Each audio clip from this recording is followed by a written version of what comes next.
students, welcome back to another lecture in our course Environmental Modeling and Simulation. Today we are going to start a discussion on 2D systems. So as the name suggests, the 2D systems now have two variables that are changing with time.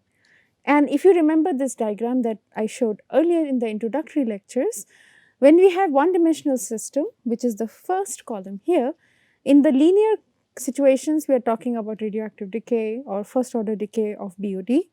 And then in non-linear system, we are talking about bifurcations and fixed points. So this is what we have already covered in our course so far. Now we are going to skip into n is equal to 2. As you move from left to right, the system becomes more difficult to solve. We are going to start with linear 2D problems. So we'll look at a very simple example of mass spring, and I'll basically walk you through how to solve 2D linear problems, right? But the place where I'm really interested is non-linear 2D problems, so that we can talk about predator-prey cycles, limit cycles, and we can start getting into some really fascinating environmental models, including a model on climate crisis and GDP.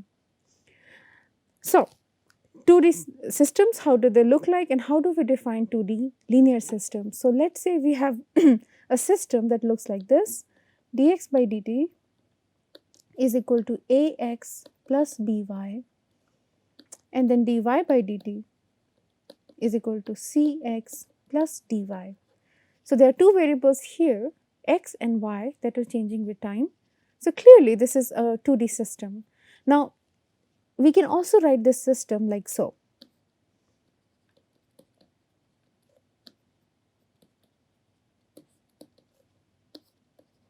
Put the coefficients here and then write the variables here. So we can write this as x capital, and this dot here shows that it is this capital X, which is a set of two variables x and y, are changing with time. So this is representing basically this set here, dx by dt and dy by dt. So let's say this particular system has two solutions. One is x1 and the other is x2, right? x1, x2 again are set of solutions for these two. Then this system is considered to be linear system if any linear combination of x1 and x2 is also a solution of the system. So if x1 and x2 are a solution of this system, for this system to be linear, c1x1 and c2x2 will also be a solution. In fact, we will use this information to solve some of our 2D linear problems. Now let's look at how 2D systems look like when we analyze them graphically. In 1D systems, if you remember, we used phase portraits to understand how the system will behave independently of time that has elapsed. So as x varies, which is a variable that is changing with time, how dx by dt will change and what its eventual qualitative fate would be. In 2D systems, our phase portraits look little different. We have two variables. So now instead of plotting dx by dt on y-axis and x on x-axis, what we do is we plot first variable x here and y variable, the second variable in y-axis.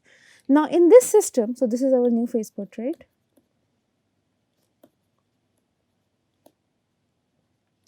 In this system, any point here, any point in this entire graph, this phase portrait, is a possible value of x and y. We call it a phase point.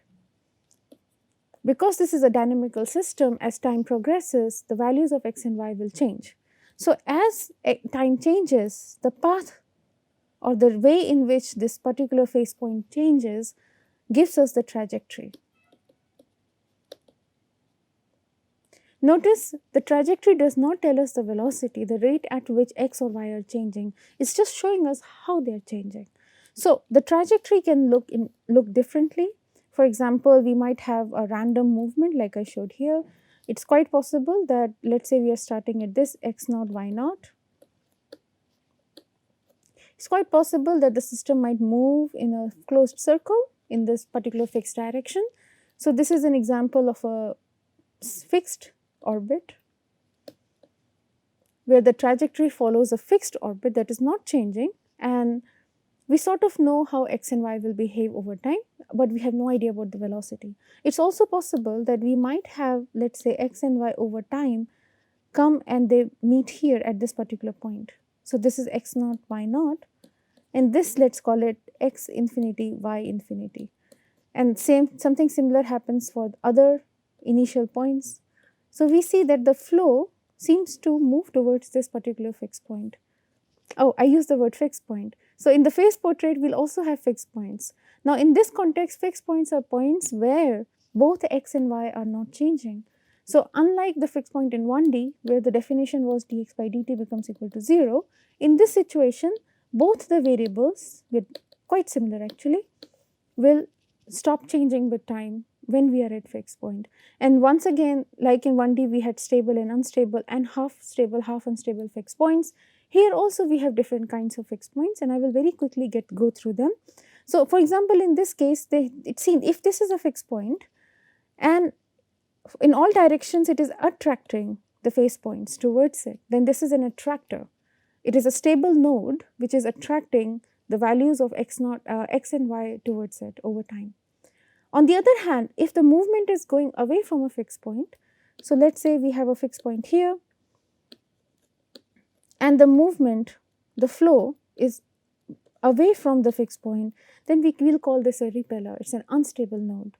Now, because this is a 2D system, we get some very interesting kinds of fixed points. We have centers in place of closed orbits. So for example, for this closed orbit, let's say this is the center.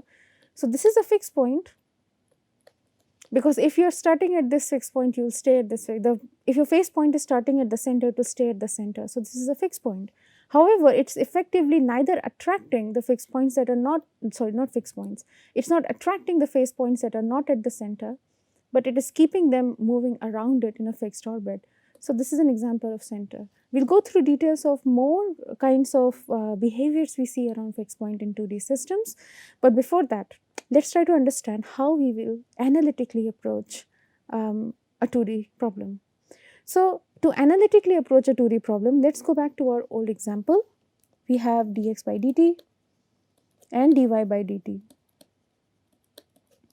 and they look like this. First step is to find the fixed points. So fixed points would be points where these dx by dt and dy by dt become equal to 0. If you look at this system carefully, the only place, well, in general, where dx by dt and dy by dt will definitely be equal to 0 is when x and y are equal to 0. So the fixed point that we have here is the center of your coordinate axis of your phase portrait. So we have x here, we have y here, and this is a fixed portrait. Now we want to understand how do the phase points move in their trajectory around this fixed point. Are they attracted to it? Are they going around it, around this fixed point in a circle, in a fixed orbit? Are they being repelled from this fixed point? So to understand this analytically, we take help of linear algebra, which I hope you remember from your BTech first year, your first year bachelor's courses. So here what we are going to do is we are going to write characteristic equation. So as I mentioned earlier, we can write this as derivative of x, derivative of y is equal to a, b, c, d, x and y. So our characteristic equation, let's say this matrix here is A, we are giving it a name. Our characteristic equation will be given by determinant of A minus I lambda is equal to 0. This is characteristic equation. We are going to find this out. So I'm going to give an example and walk you through how to find this characteristic equation, but let's just walk through this system right now. So here we have A is, so determinant of A minus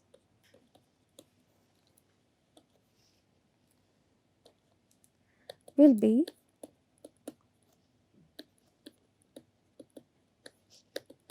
alrighty. So what is lambda here? The lambda here is your eigenvalue. In a 2D linear system and also in a 2D nonlinear system, the eigenvalues tells you about the rate at which the variables are changing. So this basically is your growth rate. Now what you will get here is a quadratic equation. So you are going to get two values of lambda, lambda 1 and lambda 2. Now these lambda 1 and lambda 2 could be negative, positive, complex, real, imaginary, the whole gamut.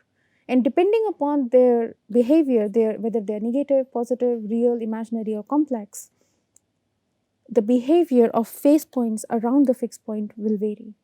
So let's say we have both eigenvalues lambda 1 and lambda 2 less than 0. So when lambda 1 and lambda 2 are less than 0, what it's telling me is that whenever I have a phase point, let's say this is my starting value x naught y naught, since lambda 1 lambda 2, so growth in the direction of x and growth in direction of y in this linear system is going to be negative, which means that the values of x and y are going to reduce and they are going to eventually come towards the fixed point, which in this case is 0 0.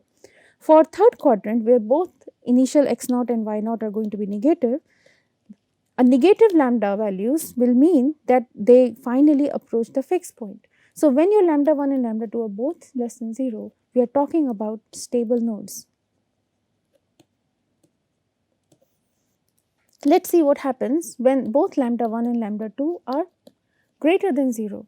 Now in this case, since both the growth parameters are greater than 0, what will happen is over time the value of x and y will increase. So the trajectories will point away from the fixed point. Here the fixed point is 0 0. So the fixed point then becomes an unstable node. Now what happens if one of the lambda values is negative and the other is positive?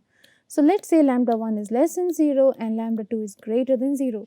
What it's telling me is that in one direction, and what the direction is we'll figure out very soon. In one direction, the flow, the movement is towards the fixed point because lambda 1 is less than 0, which means x and y are going to reduce and reapproach the fixed point in that direction. However, in the other direction, lambda 2 is greater than 0, so the flow is going to be away from the fixed point in another direction. So if in this situation, let's say our fixed point is here 0 0, it means in one particular direction, that direction could coincide with one of the axes or not. So let's say this is v1 direction, and in another direction, let's call it v2 direction. So if v1 corresponds to lambda 1, which is less than 0, it means in the direction of v1, we are seeing stability. We are seeing the flow is towards the fixed point. If v2 corresponds to lambda 2, which is bigger than 0, which it means that in the direction of v2, there will be growth. So we will see instability in this direction. So basically now our flow lines will look very different. So let's draw this little bit to see how the flow lines will look around this particular fixed point. So let's say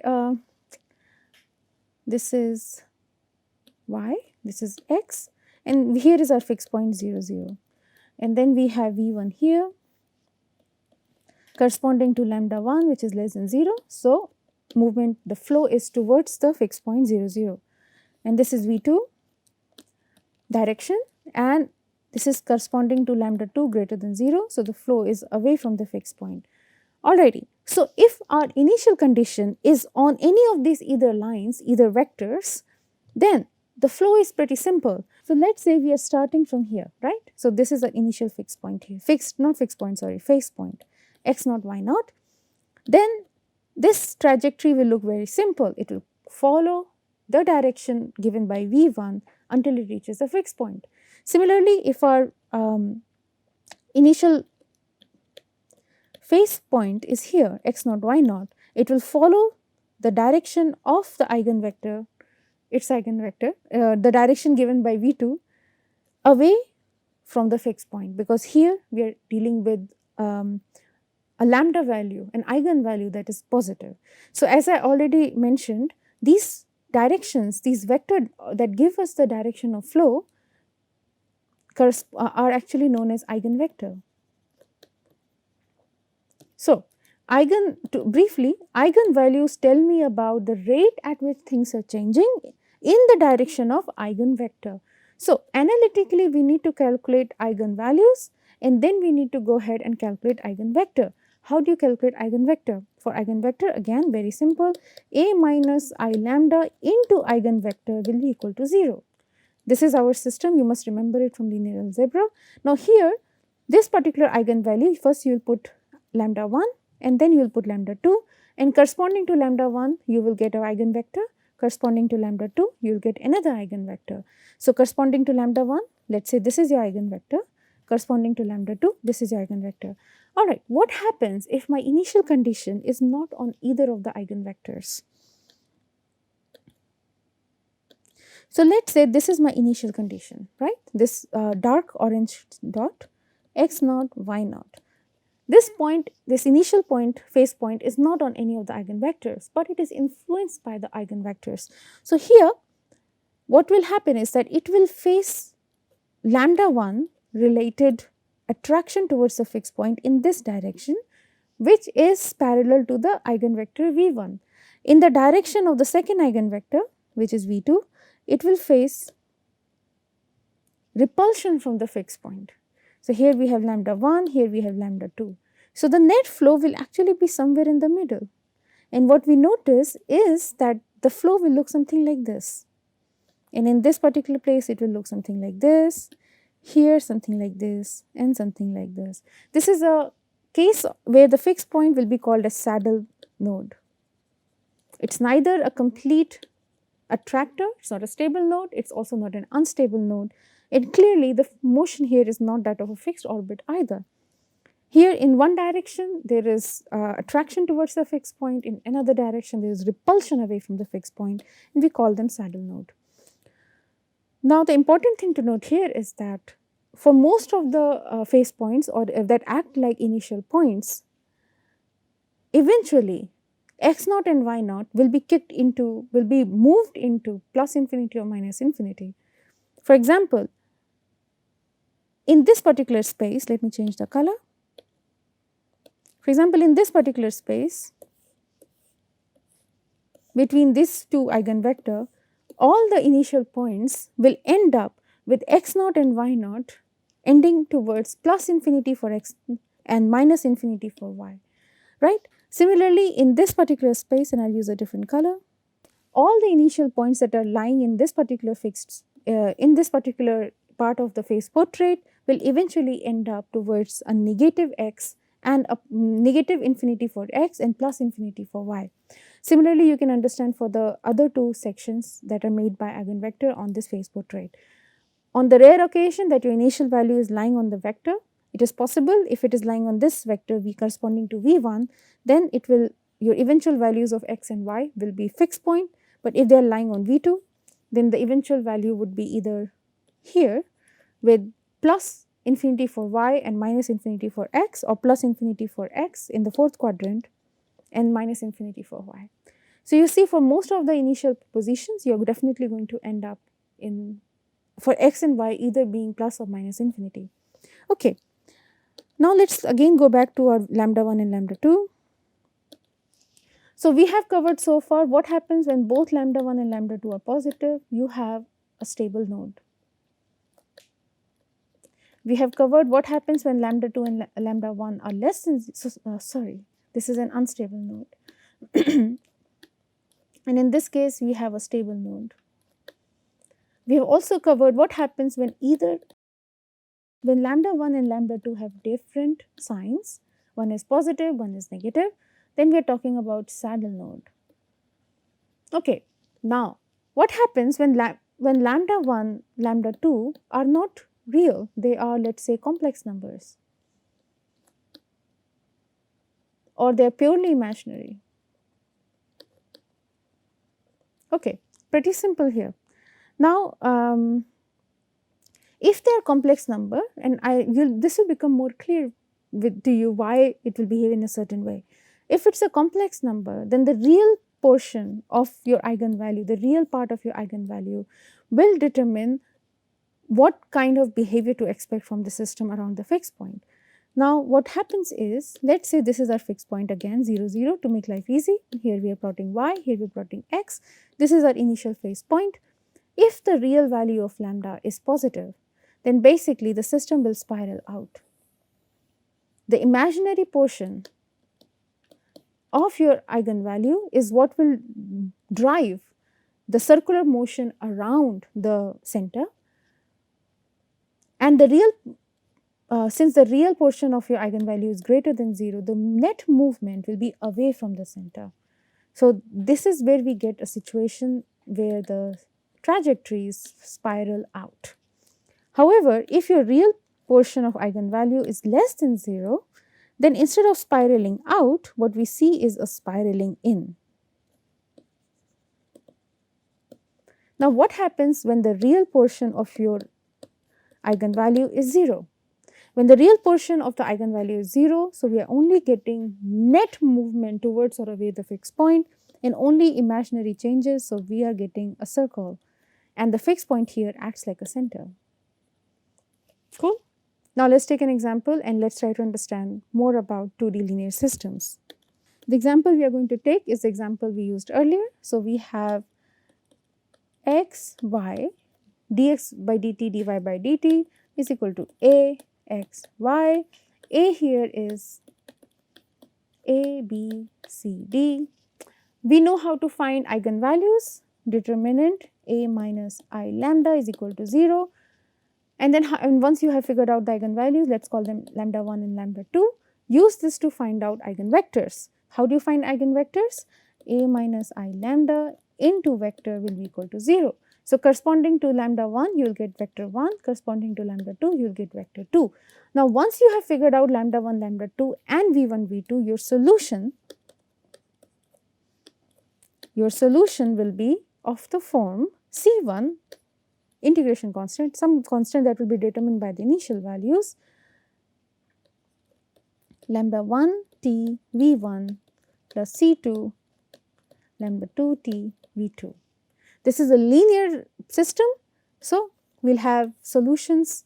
So, basically linear sum of these two will give you a set of solutions, and C1, C2 we find out by putting in the initial value. So, x naught, which is basically this in this. All right.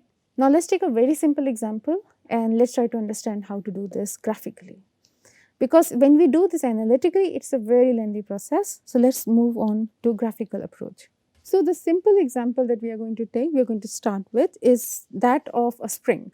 So, we have your classical spring here, it is attached to a mass m, right. So, let us go through the motions of spring. So, let us say this spring is compressed and let us call this state A.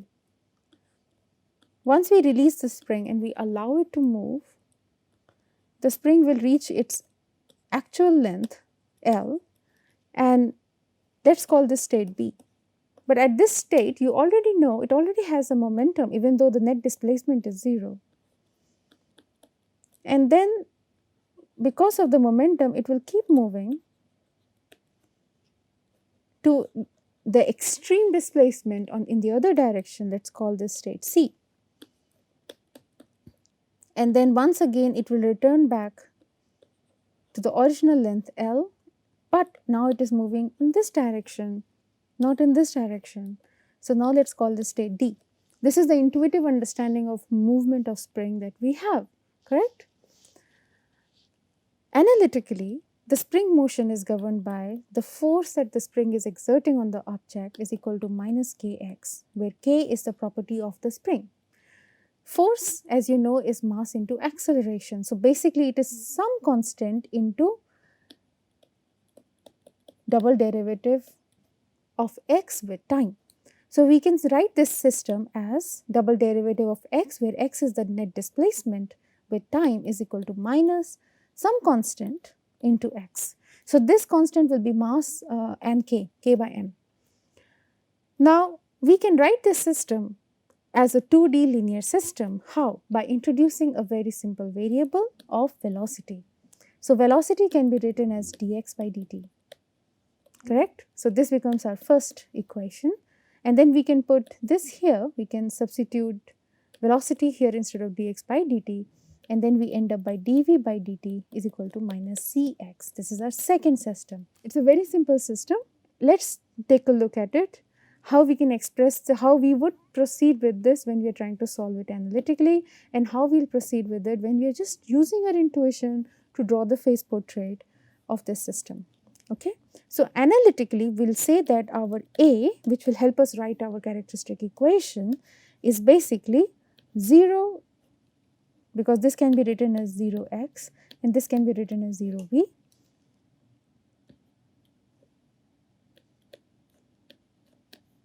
This, right. So, our characteristic equation will be given by determinant of A minus I lambda Again, very simple, A is equal to 0, and once we find out our eigenvalues, we can find the eigenvector with this.